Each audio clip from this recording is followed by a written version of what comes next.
This is a public service announcement brought to you by goodideas.gov.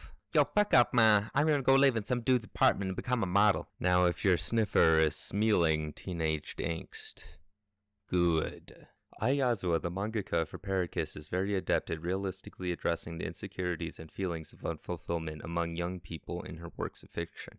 Main girl Yukari is an unsuccessful, if hard-working academic that finds acceptance and passion for the first time within a community that she has never interacted with before. This is an excellent concept in that it is very easy for the audience to relate to, and it provides the scaffolding for a believable angst entry. The cast's actions have reasonable consequences. They have to work for what they desire. Things don't always go as planned. Where this is certainly a strength in creating authenticity and stakes to a production, Parakiss goes overboard with making sure that the content is realistic.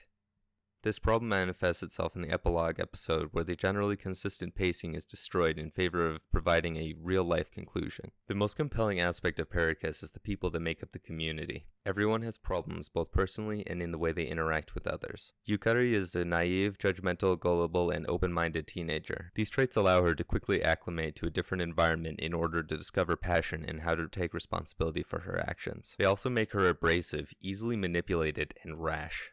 The relationship between Miwako and Arashi explores two people that struggle with loyalty, self-doubt, and jealousy. Ultimate third wheel Kun here is used as a foil to provide conflict to the relationship.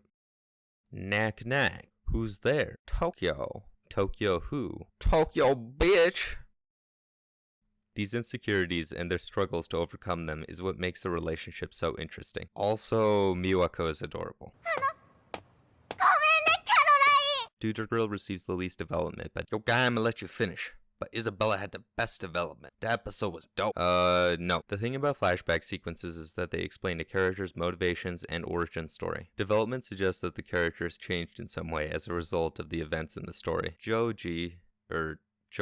is the glue that holds the story and Parakiss community together. He is a dominant, confident, alluring, sexy, charismatic, talented, narcissistic, irresponsible, manipulative, controlling, idealistic, bisexual asshole.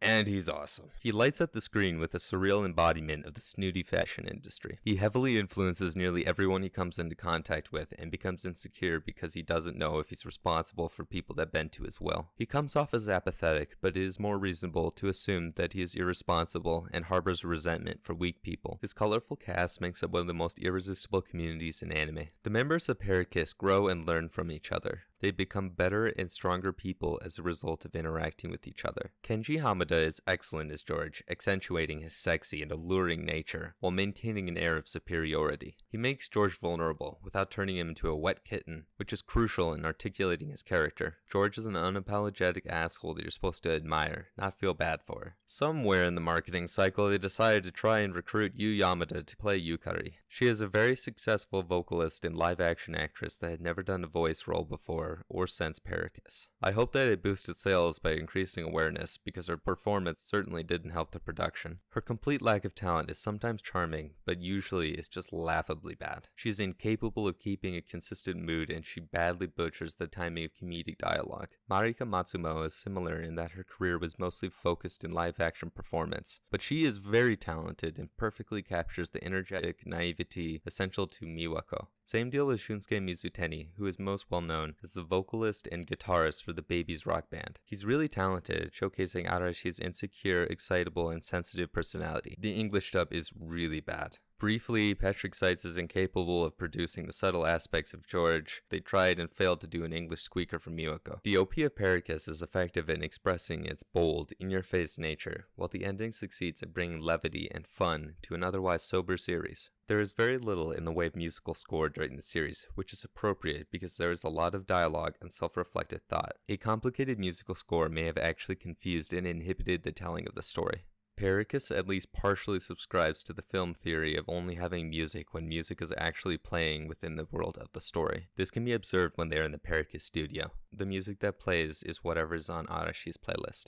The animation for Parakiss is heavily stylized, utilizing photography alongside animation for its presentation. It pronounces its style as existing within an uncommon font of creativity, somewhere between reality and fiction, perhaps closer to us than we're willing to admit. The character designs are very attractive and feature detailed line work on the characters' faces, particularly in the hair, eyes, nose, and ears.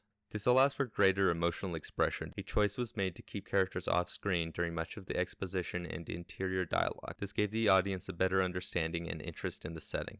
Unfortunately, all attempts at invoking humor through animation dives are ineffective. The attempts lack timing and flow. The costume designs for Parakiss are amazing. They are heavily varied and incredibly detailed, easily the best in anime. Wow. Paradise Kiss manages to barely scrape through with an 8 out of 10. It is a high-quality project that is recommendable to people with even a sliver of interest in dramatic coming-of-age stories. Drop thumb, subscribe, Dankeschön.